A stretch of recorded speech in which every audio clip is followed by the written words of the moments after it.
after the retreat, I had a few days to hang out in Copenhagen. And as you know, I travel a lot for work, the Czech Institute, blah, blah, blah. And I was walking around Copenhagen looking for some good coffee. And I stopped in my tracks and I was looking around and I thought, wow, I feel like I'm home. Wow. And I didn't want to come back. And I always want to go back home. I love what home represents to me. At least I thought I did. And in that moment, I decided to move. That's cool. Yeah. So I came back to the States, and 2 months later, I hopped on a plane, packed up my stuff, and moved to Denmark. So it was literally a feeling Wow. of I feel home, and then I jumped in. That's really cool. Yeah. Yeah. That's kind of how I felt like when I moved to Portland. That's exactly, and it just happened within months of after deciding. Yeah. That's awesome. It means like that was definitely, it sounds like to me, it was definitely in alignment with what you were wanting. And, um, and so you just like found an opportunity to play hockey out there, or was that something you'd been wanting to do? And are you like getting paid to play, or what's the deal out there? Yeah, I'm getting paid to coach, Oh, wow. and also to play, and it's phenomenal. That's awesome. Oh my God. Huh. Yeah, and then for whatever reason, like I would run a class in San Francisco, my own class, and then maybe I'd get 10 to 15 people in, which is, Yeah. I think, legitimate. Yeah. But I have a class here, as an example, I have a class here September 7th, and we're pushing over 50 people. Whoa. That's And amazing.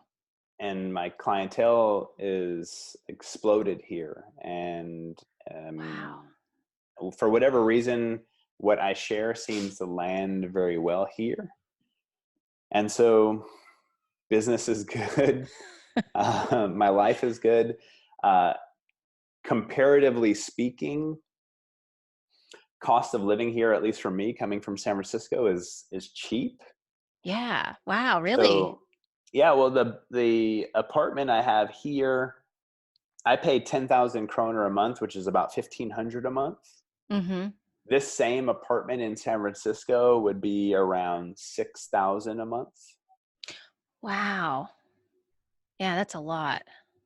Yeah, so the difference for me is astronomical. Yeah. Standard of living here is much higher for everyone, and my money goes a lot farther, and I don't have to live with roommates, and it just feels much more. I feel much more. It's very strange to say, but I feel much more home here than when I go home, and I don't really know how to wrap anything around that one. It's a very interesting perspective that I have now. Like when I'm here, I don't want to come back to the Yeah. States. Yeah. It sounds really great. It sounds like it's perfect for you. Yeah. Yeah, it definitely Yeah. is so far. Hmm. All my ego needs are being met. That's so amazing. Oh my God. Yeah. I love ego needs being met. So do I. I've been doing that kind of work too. So yeah. Okay. So I guess the other question I wanted to ask you, and we'll get right into everything because I know you're short on time. Last time I talked to you, and I feel like this was possibly 2 years ago, you were going through something, but I didn't really ever get any information on what was happening. It seemed pretty serious. Did that have anything to do with the mental health aspect of kind of what you're teaching people now, or what? Yeah, it's a good question. 2 years ago, what would I have been going through? Yeah, I think that what comes up for me is around that time, I had been in a relationship for a very long time that was, let's say, exquisitely beautiful in many respects, and also exquisitely painful Mm. in many other ways. And going through that relationship, and I'm not at all in any way, shape, or form blaming her. Uh, it was a co-creative situation. I think we both at times brought out the worst in each other, and at times also brought out the best in each other, and uh, got to a point of recognizing, at least in some level, that it was time for us to go our separate ways, respectfully. Mm. And I learned a lot in that process about myself. And I think it's been a continuation of the work that I've been doing for years, just like you have, in self-exploration um, and yeah, exploring all of the different intricacies of what makes me me and who I think I am and why I do what I do. And that relationship, because there was so much, at least in my experience, so much pain, and also so much, in all honesty, shame and fear of how I acted, who I was, my reactive behaviors. Um, I think even to the point of disrespecting myself in some way within that relationship. Mm-hmm. And looking back at many of the behaviors and actions that I took, uh, I really had to start to sit with myself and with my own coach and really start to get clear on, out of these behaviors that I continue to proliferate in my life, um, what part of me is being served through them? Mm. Are they still necessary? Are they still necessary for that part? And to do a lot of work with those parts of Jator, uh, I'll be really honest right now, that I think in some sense where it was still very angry at um, my experience of my mother at different times in my life, and taking that unresolved anger about what I made my mom and projecting it onto women that I would be involved with. Mm. Um, yeah, I think that's a powerful insight for me. It was, and it's still a learning process for me. It's still, um, I don't think this work for me is ever done. And yeah, it's through that process. There was as you know, Lee. Oh yeah. Um, uh, so I'm going to give this some context. I've been doing, meditation, self-exploration since I was 24. I'm 42 now. And out of all of those things that I've done throughout my whole life, Vipassana, Journeys of Wisdom, my friendship with JP, the Czech Institute, lots of good lessons. Mm. And I think lots of good perspective and lots of good tools. And still to this day, there's a moment where Lee and I were texting back and forth. And this is in some regard to some of the stuff that was going on between my past dance partner and I. And I was beating myself up, and Lee sends me this text back, and it says, would you be willing to be kind to my friend? Hmm.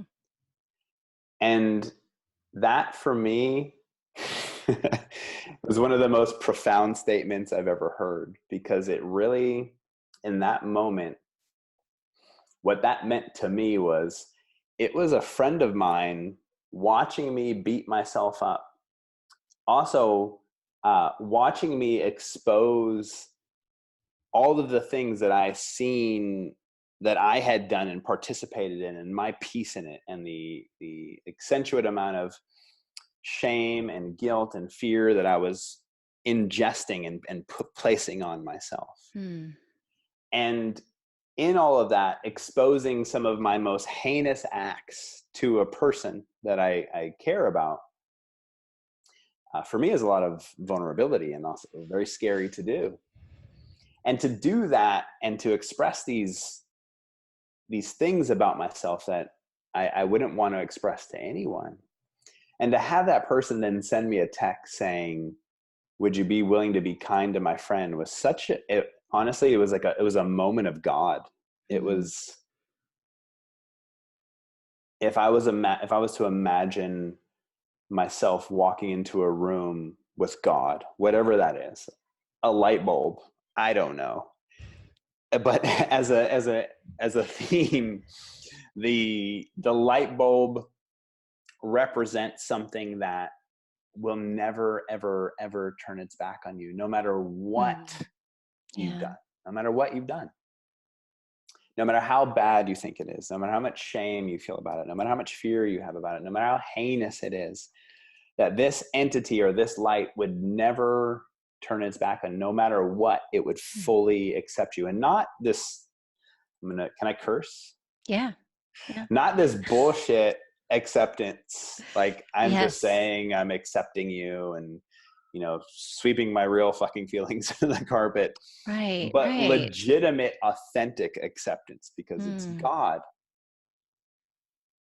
And so when I put myself in that scenario, what comes up for me very often, it doesn't come up for me so much right now, although it's coming up a little bit. What comes up for me in that scenario is there's a sense inside of me that I have to turn away from that. Yeah. It's almost like it's too kind. It's too gentle. It doesn't make any sense to my head at all, for sure. It probably makes complete sense to my heart. And to the parts of me that still hold shame and fear about myself, in that light, in that presence, I can feel this shy away. How could you accept all of that? So that text that I got from Lee represented that to me. And it's where these tattoos came from. Oh, yes. I love it. Be kind.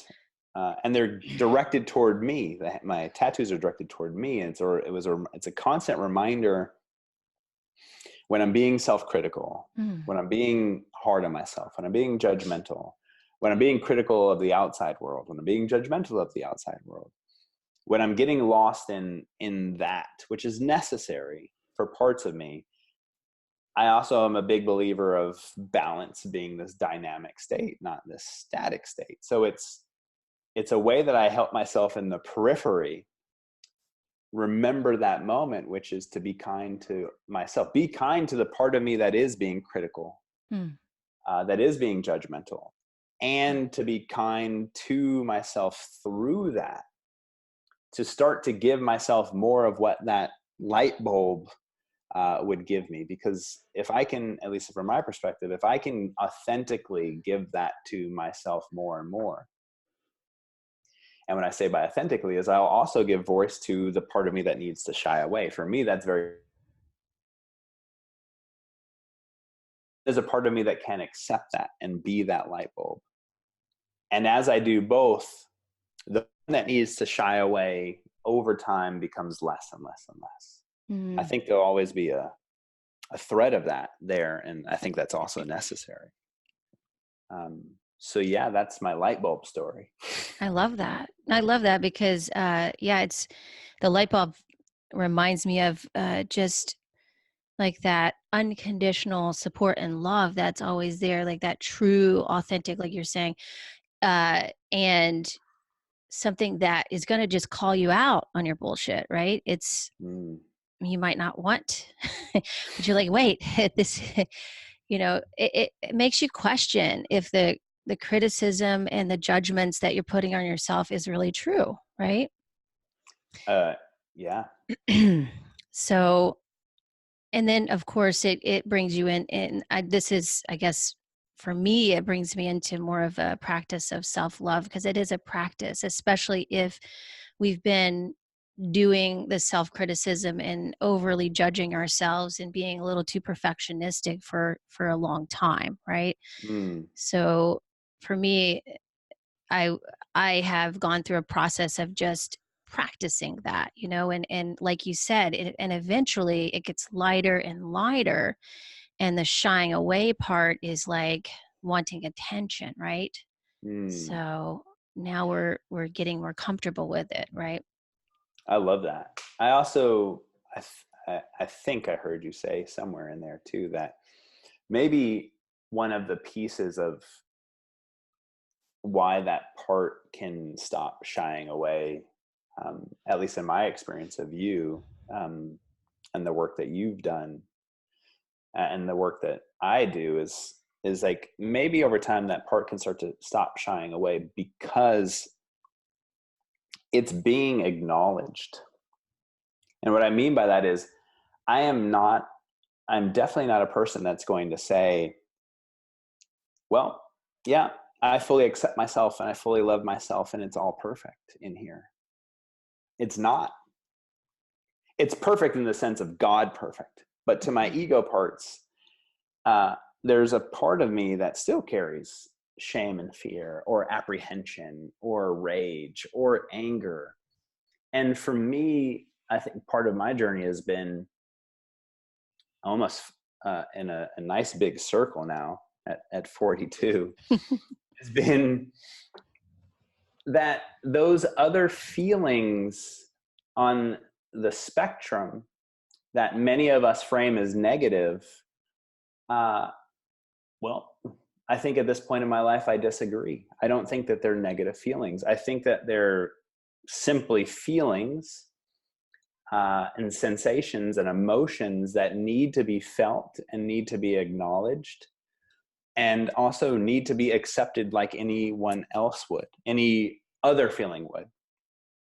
And for me, that is what in part starts to authentically create this lessening of the shying away and more of the exposure. Because if those parts of you, the parts of you that are ashamed, the parts of you that are afraid, the parts of you that are full of rage and anger and whatever else you want to frame under negative, if those parts start to notice that you're willing to hear them, acknowledge, accept them, and let them have a voice, that is a game changer. Yeah, And it is. and Yeah. Mhm. and there's something that I've been noticing in myself lately, which isn't easy to say. It's not easy to be in the presence of. I'm not saying it's easy for me, but I really enjoy people's rawness.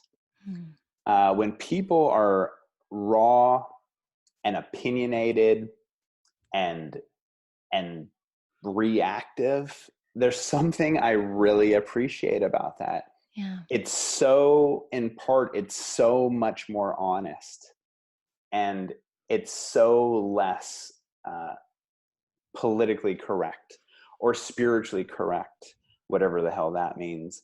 And these, symbols of spirituality that many of us have been exposed to, let's just use Buddha and Jesus, Dalai Lama, etc. Dalai's still alive, so we'll use Buddha and Jesus. And I find it fascinating how we project softness and perfection and no reactivity and always Yeah. mindful, and that just puts these people up on these pedestals in which you Right. can never achieve. Yeah, it's like, why can't we embody Kali, the goddess Kali? Yes. Yeah. And I She's think the we goddess of can. destruction, right? We got to Yeah. destroy some things sometimes, right? We have to just get ourselves out there, like, because if you suppress, it's going to come out eventually in some weird way or another. You might as well just express it healthily and, just, I would say, embody it for a bit and Mm. just feel it. I think feeling it is like one of the most important things, right? I 100% agree with that. And I 100% agree with Dolly or these other archetypes or mythos of expression or story I think it's one reason why I'm into comic books. They give me a place to see a lot of expression and to allow myself to see myself in these characters and see, wow, where am I holding that part of me back? Where am I expressing that part of me? Where am I inhibiting myself? Where am I still walking on eggshells around certain people because I don't want them to know what I really think? And Right.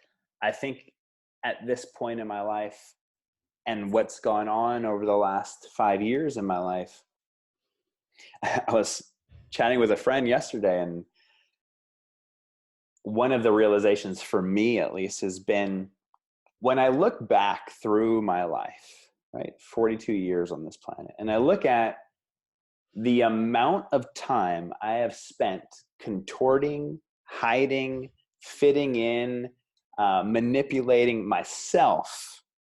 When I look at that, and then I look at generally my relationships, I Right. think, well, it didn't fucking work anyways. I did all that Right. You, hiding, contorting, dancing when people told me to dance, eating when people told me to eat, drinking when people told me to drink, putting on the best, face I could, wearing the best mask, being the best boyfriend.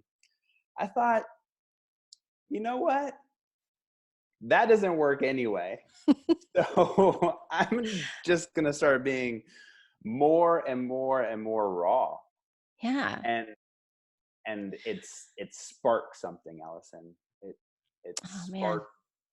sparked this lion that I've had in me for a very long time that I lost when I was a kid. And I think actually I lost that lion, interestingly enough, when I started to do self-work.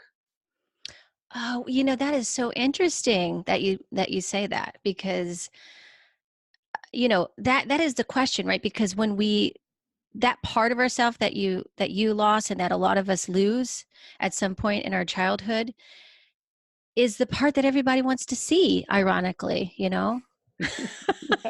So why do we think we have to hide that part of ourselves? And then again, and then with self-help, like, or self-help work, I feel like I've gone through this a very similar experience of trying to bring the perfectionist parts of me into the self-help world and trying to do it all perfect and come to this like point in my life where I have it all together, which I didn't even think that I know that doesn't exist, like we're always like, I kind of find the joy in the work now and learning more about myself and exposing more of what you describe as the lion, those parts that have been suppressing and hiding for so long. But Jator, why do you think we hide, or what is your experience of why you've Mm. hidden that for so long? Like, and also why you felt like the self-help world kind of made you suppress it worse in some ways, I guess.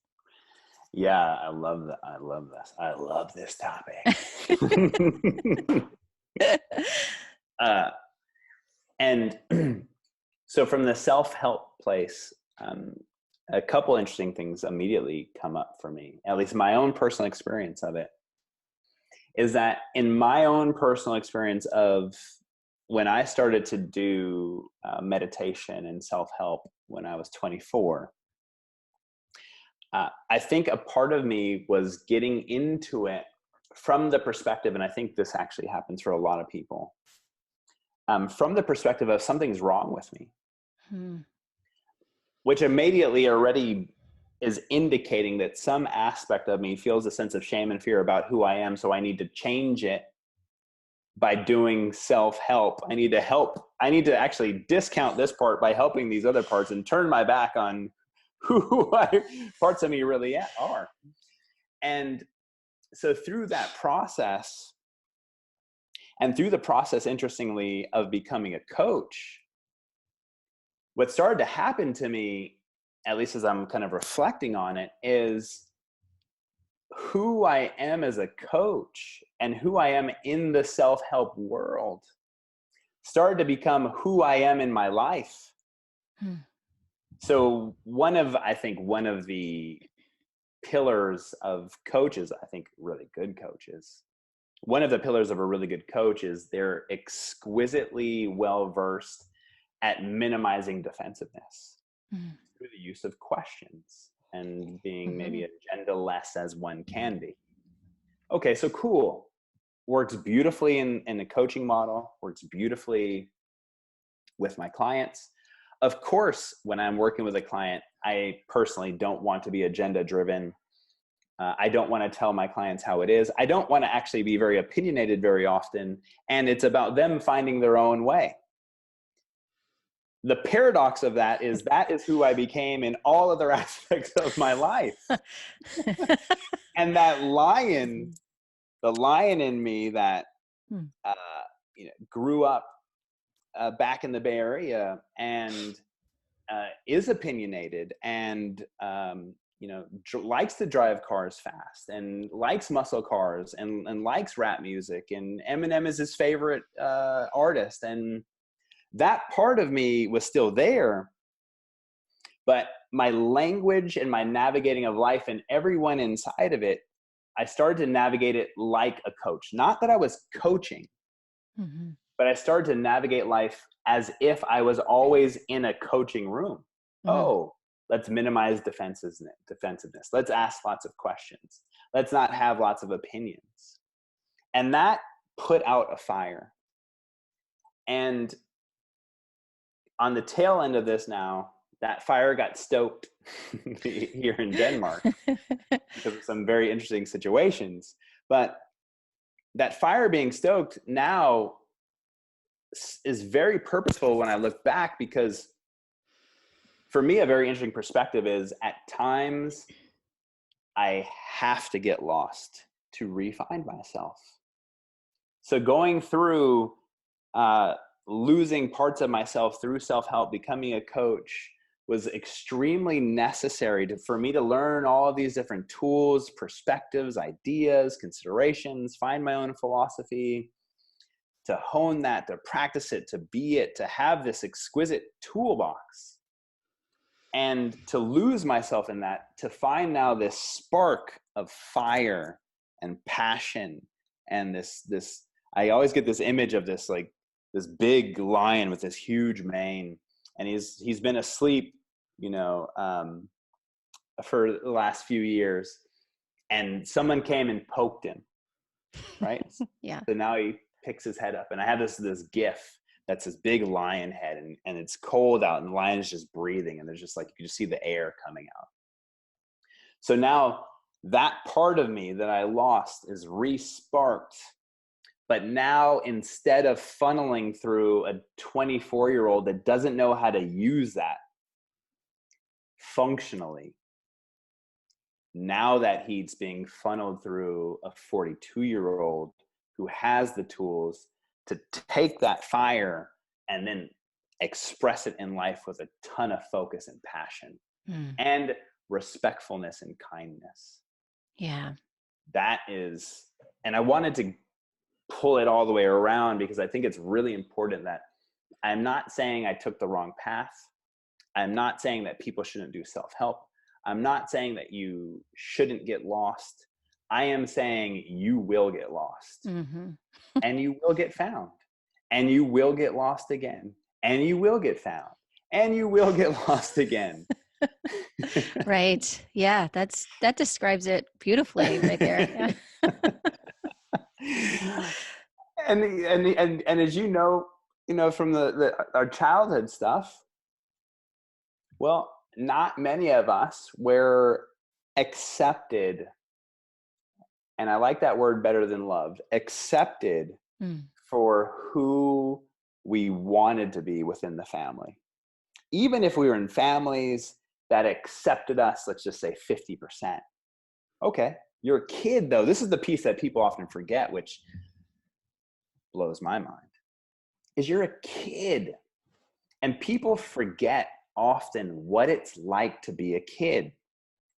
So some of the things that I've done in my life to remind myself what it's like to be a kid is I've gone and played with kids. I've gone and volunteered at kindergartens and preschools to be around kids for my own social experiment. Also, I enjoy kids. But the purpose of me going there was to also be very observant about how kids navigate and feel in life. Mm. And we often forget that. So we think, oh yeah, well, my parents accepted me. They were very accepting of who I was. Let's just say tops 50%. That other 50% that was experience and perception, all made up through your own mind anyway, on both Right. sides of that, comes with a tremendous amount of weight because you're a kid and your parents and adults around you are effing superheroes. Yes. You don't see them like we see each other now. It's like gods. And when a god turns its back on you, even though it's not really doing that, let's say as an example, you come home with an art project, you're really excited about it. Your parents are having some financial stress. They're deep in a dialogue about that. And you come and you show that and they ignore you. That one moment, that one moment can be enough to change your whole perspective. I'm not important. My imagination is not important. I'm not seen. And that, then what parents do with that is then they create this whole, well, great, Jator. Now I have to be hyper aware of how I act around my kids because I'm fucking them up. And that's not what I'm saying either. No, you're going to fuck it up. You can't do it right because you can't control how the kid perceives reality.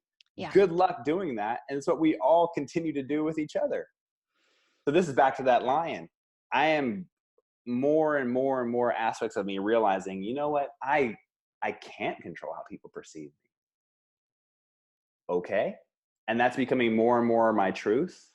Well, I might as well let the lion out of the bag. Because no matter if I'm a lion or a pussycat, people are going to have their experiences of me. And not everyone's going to like me. No. Well, and being a lion is, to me, it's more fun. I mean, you got to decide which one is more fun, right? I love that. Yeah. It's an easy decision. I agree.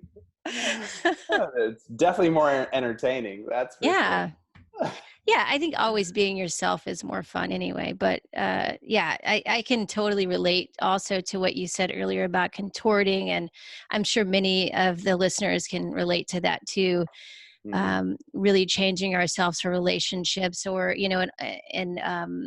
or for people that we're working for, contorting and trying to say the right things, especially in this day and age, like where you're not in the States anymore, but things are getting kind of crazy right now. And from where you came from in the San Francisco area, it's pretty crazy there as well as in Portland. And I think that it's more important now than ever for us to get really clear on who we are, what our values are, what we really want to express within ourselves, and are you, like my coach said to me the other day, are you cool with you? That's what it really comes down to. Like, how are you with you? Yeah, and me too. And I think that just ask yourself that question, because if you are, then great. That's all that really matters, is as long as, I feel like you're being respectful, you're not being, you're not being an asshole to people or whatever, within reason. I mean, maybe some people might think you're an asshole, but I think a so lot of people think yeah. I'm an asshole. Well, you can't really control that, Jator. Well, what I love about that is, are you cool with you? I love that. And it's also, for me, it's been learning to be more and more cool with myself, because I'm not cool 100% with myself. There's Right. still aspects that I'm playing with, and I like those parts too. And for me, a part of that is, because I cannot control how other people experience me. And as that actually resonates, not in my head, but in my heart, it's very different for me. It's a very different place to be. Yeah. as that actually fully resonates in me, in my body, in my heart, in more of who I really experience myself to be, I've become more and more and more and more okay with that people are going to shed. If I am a snake and I have skin, and people that were in my life who I danced for or contorted myself for, or didn't fully represent my truth, my Mhm. thoughts, my perspectives, they will shed out of your life. Mhm. And I think that is a place where a lot of people get stuck, because a lot of people, in my experience, are very attached to other people seeing them in a certain light. And that shedding process can be exquisitely scary to our ego parts who need to fit in, who need those people, and who have fear about, okay, well, I just shed a whole lot of skin. One, who the hell am I now? Mhm. And two, when are these new people going to come in my life that can fully accept the skin that I wear now? And I think people get really afraid of that piece. Yeah. And I've lost more friends probably than I can count by representing myself and by speaking my truth and by being politically incorrect and by doing that respectfully through uh, communication that feels self-responsible and not blaming and shaming. Mhm. And people will still leave, and that's okay.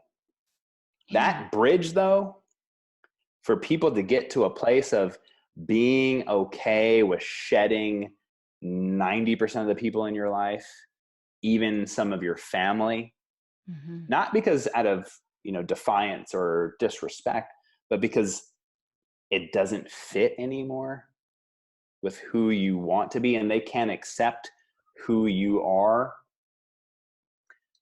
Man, that is a box that people will step right back into, lock themselves in, and be like, you know what? F it. I'll let it express in me in different ways, like you were saying earlier. That swallowed truth will express and manifest in its body in one way or another.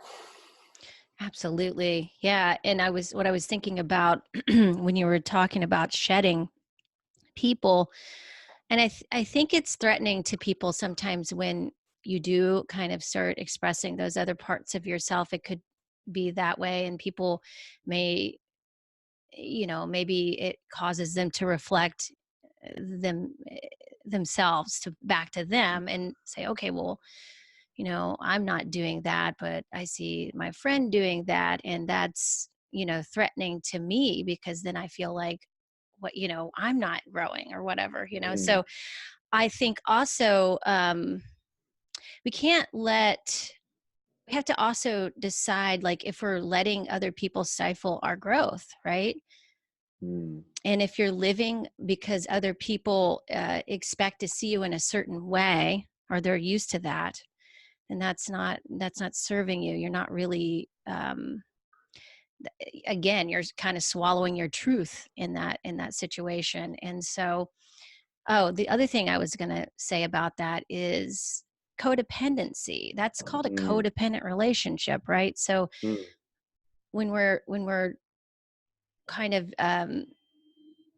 we're not really taking ownership of the parts of ourself that in within the relationship that we really need to be honest about, right? Oh man, I love that.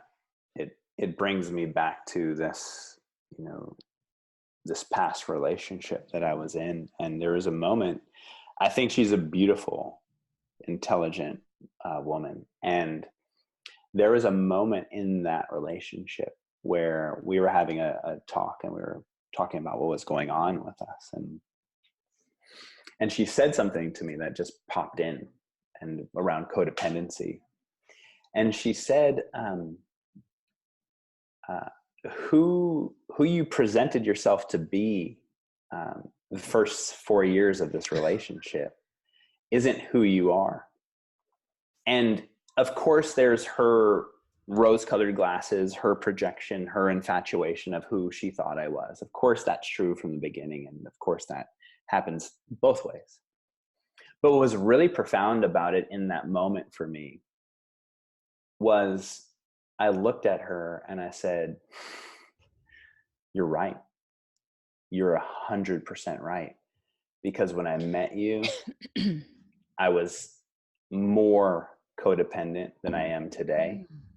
And I was much more willing to contort and hide myself because I was so needy to be in a relationship with you. And I was so needy to be seen by you as the best boyfriend that you ever had, that I was willing to do everything I could at that time to give myself away to be in a relationship with you, because that's how codependent I was. And so I said, I agree. You're right. I am changing because I'm learning how to represent myself, maybe for the first time in my life in a relationship with a woman. And I understand why you're angry. And I understand why you feel duped. And I understand why you feel tricked. And I understand why you don't want to be in this relationship anymore, because I tricked you and you tricked yourself. I didn't say that piece because that's not my place to say that. It's coachy. Right. Coachy. But I took ownership of my piece. Right. Which was, yeah, you're 100% right. I did that. And for that, I apologize. Yeah. And if I was to do it over, I would. And that's where I'm at today. First dates with me are a whirlwind. I bet. We're going to ask some real questions right off the bat. And then we're going to get down and dirty right away. I bet. Oh my gosh. So much fun. Well, I think going into relationships and also in a dynamic way, I think could be a good idea for people to look at it that way, as we are always changing or always growing. I'm definitely not the same person I was when I was in my 20s and I got married. There's a lot of growth that's happened, and there's not many relationships, I think, that where people grow for a long time together. And I think, and that's okay. Want to, we tend to grow apart or want different things. And then we find other people who are then in line with the growth we're at that point. Right. So, but I think it's so important, and that's so beautiful what you shared about, just being honest, like, and not trying to be defensive about that situation, because it's very true. Yeah. I mean, it's a great lesson, right? With our expectations. I think that wasn't enjoyable for me, at least for parts of me. Mm-hmm. And I think there's definitely parts of me that would have much rather defended that. Like, oh no, you're wrong, and blah, blah, blah. But then, like, when I also really start to look throughout my life, I'm always like, well, where the hell does that get me? Yeah. It just gets me more arguments, more hiding, more fear and shame. And because of that gap that we were talking about, right? The shedding of the skin and being able to be okay with shedding and people leaving. If you really start to get to that okay place, at least 80% of the time, that you're okay with people leaving, that gives you so much courage to represent yourself. Yeah. And that's a say great things point. like, yeah, I was codependent, and yep, I was hiding, and yep, I was manipulative, and yep, I'm changing, because it's true. Yeah. Yeah. That's a really great place to be. It's like you kind of feel like you're in a void for a little bit, right? And then all of a sudden you find a light. Yeah, so yeah, I think that, yeah, relationships are just we're just learning so much from them about ourselves, right? And Great. oh my gosh, it's incredible. Well, I did want to touch upon one thing. I know we kind of got off. I mean, I just love our discussion so far, Jator. This has been really wonderful for Thank you me. for having me. It's always an Yeah. honor. So I heard you talk about this on your Instagram video the other day about how our perception shapes our reality and our health. Basically, you're referring to the health of the person and past, current, and future. And I've seen this a lot with people, and how we can. I think you kind of touched upon this in the beginning about how about self-criticism and how you started to reframe that for yourself, and then that perception of yourself, as that changed, your reality started changing, right? So Mm, this can also be true for our health and the stress that we're putting on our body. And I know with your new program that you're offering people, you're talking a lot about this, and I teach my clients this as well, how, the stress that we're putting on ourselves, whether it be emotional stress, whether it be, what we've just talked about with mm, suppressing parts of yourself, can be super stressful. It can take a lot of energy to do that, actually, more energy than it would be to just be yourself and to just let people have their own opinions of you, right? So, but like my point is this translates into your physiology and how mm, well your body works, and your digestion and all of these things. So if you maybe would like to expand on that and share mm. with my audience what you teach your clients about that as well. Yeah, I'd love to. Um, yeah, I think a lot of, at least my perspective and my bias is I'm very into mental and emotional work.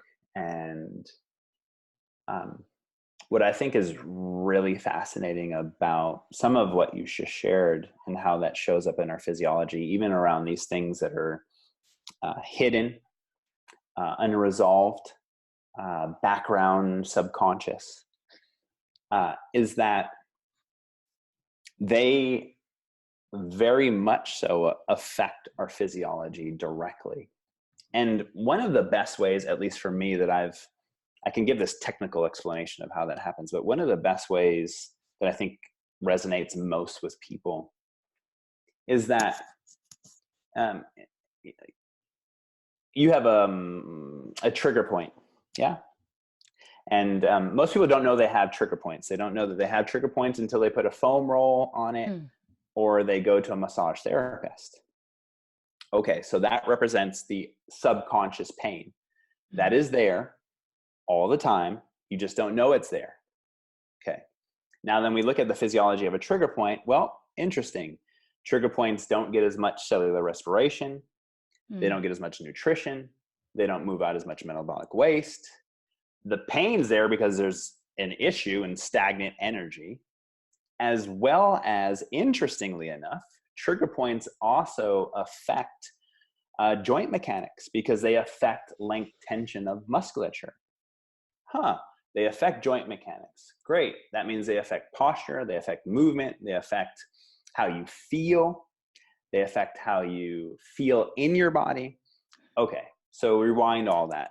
That all goes back to a trigger point Hmm. that you don't know is there, yet is continuously affecting your musculoskeletal system. And the foam roll, now we get to kind of the mental and emotional perspective. The foam roll or the massage therapist, that represents the people in your life or the situations in your life that are triggering. Interesting, trigger point and triggering, that are triggering to you. So in your life, you have people that are triggering, or you deem them so. I love when people say they have negative energy. I'm like, yeah, maybe they do, maybe they don't. Maybe that's you. Interesting. But they're your trigger point, rubbing on your unresolved mental and emotional trigger points that, interestingly now, those unresolved mental and emotional trigger points, like you gave voice to, cost a lot of energy. So they cost energy, which means that they're stressful on the body. We all live in a very stressful environment already, just based on our physiology.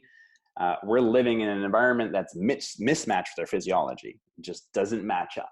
Okay, so we have lots of stressors going on top of this unresolved trauma or unresolved issue. And that stimulates and causes dysfunction in the hypothalamus, pituitary, adrenal, thyroid, gonadal axis. Wow, that's pretty interesting. Then that disrupts the gut through the vagus nerve. The gut becomes disrupted. That starts to cause a disrupted microbiome. That starts to cause inflammation in your gut. That starts to lead to GI inflammation and gut hyperpermeability. That starts to lead to oral intolerance going down, autoimmune issues going up, food antigens getting in, heavy metals getting in, parasites, fungus, your own bacteria translocating into general circulation. Let's just say that's a shit show. Your immune system starts to then react with what's going on there. You're now in a stressed, reactive state. That chronic stress is releasing more cortisol. Your body slowly becomes cortisol resistant, so you can't tune down inflammation. Right. That leads to inflammation, more inflammation in your gut, more inflammation in your lungs. Then it starts to break down the blood-brain barrier. You start to get inflammation in your brain. Then your organ and glandular system is inflamed, which is the roots and what your musculoskeletal system outgrows from. And your stabilizer mechanisms in your body can't stabilize as well because of that low-grade inflammation. The body deems inflammation as needing space to heal, so it relaxes stability. Then you have people doing all this movement and all this stuff on inflamed, unstable bodies with faulty joint mechanics, bad posture, bad respiration. Right. All because they got unresolved no connection. stuff Yeah. in their heart, in their head. They're not connecting the two.